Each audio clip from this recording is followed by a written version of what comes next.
Many years ago, when the people of Israel were a great nation ruled by King Saul, they fought a long and bitter war against their ancient enemies, the Philistines.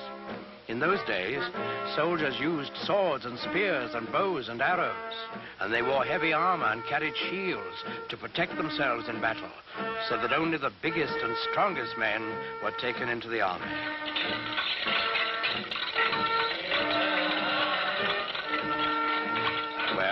In this war, the Israelites and the Philistines were pretty evenly matched. They fought many hard battles, and each side lost many men, but neither side could completely conquer the other. Then one day, while the Philistines were camped on one side of the great valley and the Israelites on the other, there came out of the camp of the Philistines a champion of their cause, a huge giant, taller and stronger and bigger than any man anyone had ever seen.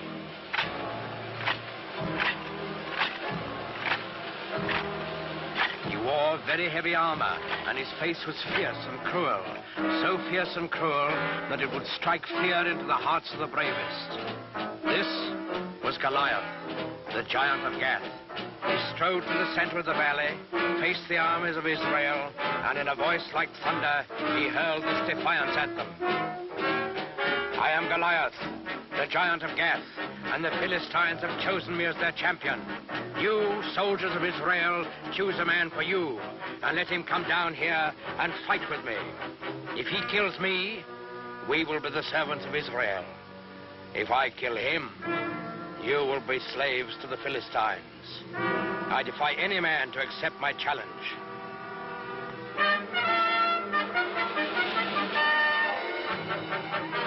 When the men of Israel saw Goliath and heard his defiant challenge, they were afraid, for they had no one to match his size and strength. Not one among them dared go down and do battle with the giants. Not, that is, until the shepherd boy David heard Goliath's challenge. Now, David was just a boy. He knew nothing about swords and spears and fighting wars. But he was a thoughtful boy, too, and a good boy, because he believed in God and trusted in him. So, when he heard Goliath defying King Saul's army, he turned to his brothers and said, "In defying the army of Israel, Goliath defies God. Is there no one here to go out and do battle against the enemy of the Lord?" David's brothers were first surprised and then angry at him. "Go back to your flocks and leave wars to fighting men." But David wouldn't be put off.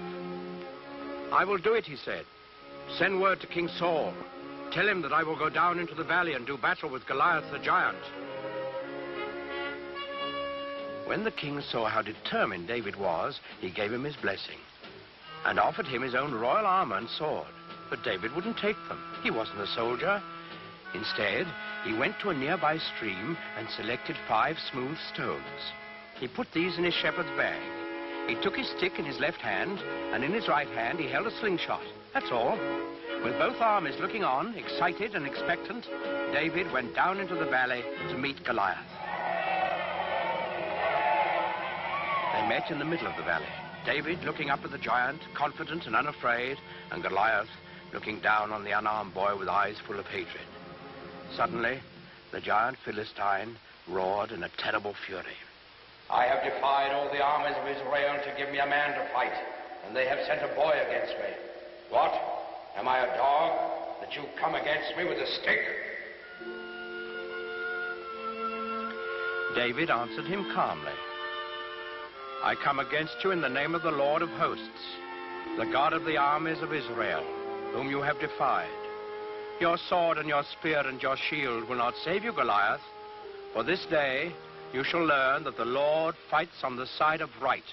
Goliath let out an angry snarl. So be it. Defend yourself, boy.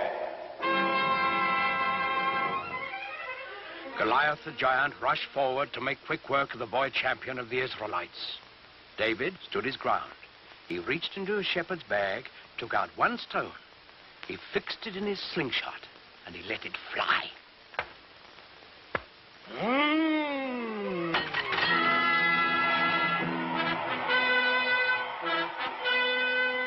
The giant was dead, and the simple shepherd boy, who trusted in God, had done what all of King Saul's army hadn't been able to do.